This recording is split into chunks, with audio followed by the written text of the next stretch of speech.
Puspusan ng paglilinis sa mga bayan at lungsod sa Negros Island na apektado ng pagputok ng bulkang Kanlaon. Ang kapal ng ashfall umabot sa 2 talampakan.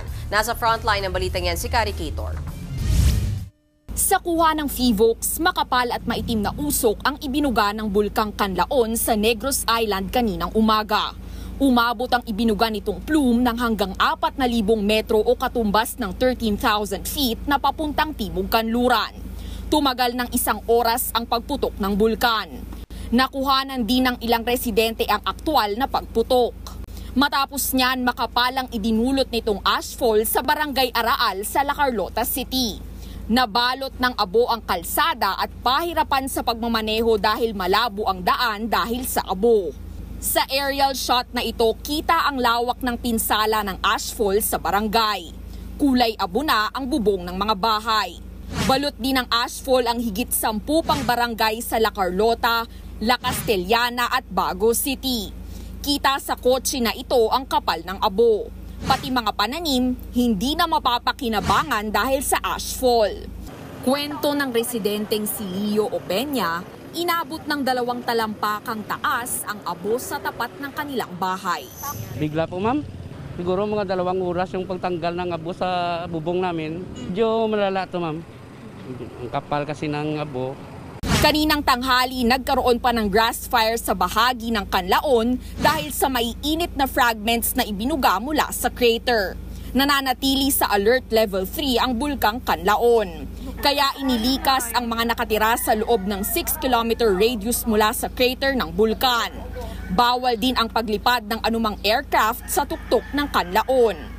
Ayon sa Negros Provincial Disaster Risk Reduction and Management Office, halos 2,000 pamilya na ang inilikas. Katumbas yan ng halos 6,000 residente.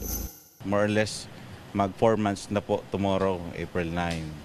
So due to the continuing activity of the volcano na Kanlaon, so hindi pa natin sila pinapayagan coming from the national office to return sa kanilang community. Kasi at risk po at continue po yung activity ng bulkan at iniiwasan po natin yung may makaswalti.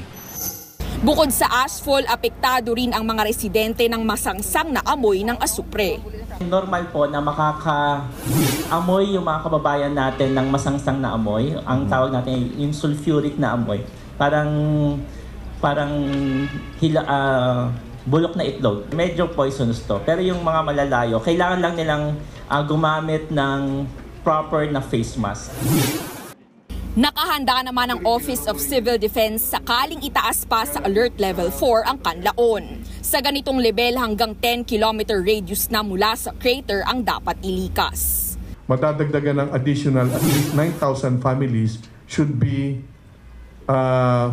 evacuated. Meron na mga ibang LGUs na mag-a-adapt or kukup-kup doon sa mga maaaring lumikas at mga ilangan ng temporary na mga tahanan. Nagbabalita mula sa Frontline, Kari Kitor, News 5. Mga kapatid, may Los Baños po. Huwag magpahuli sa mga balita at impormasyong dapat ninyong malaman. Para sa mas malawak na balitaan at diskusyon, mag-follow at mag-subscribe sa social media pages ng News 5.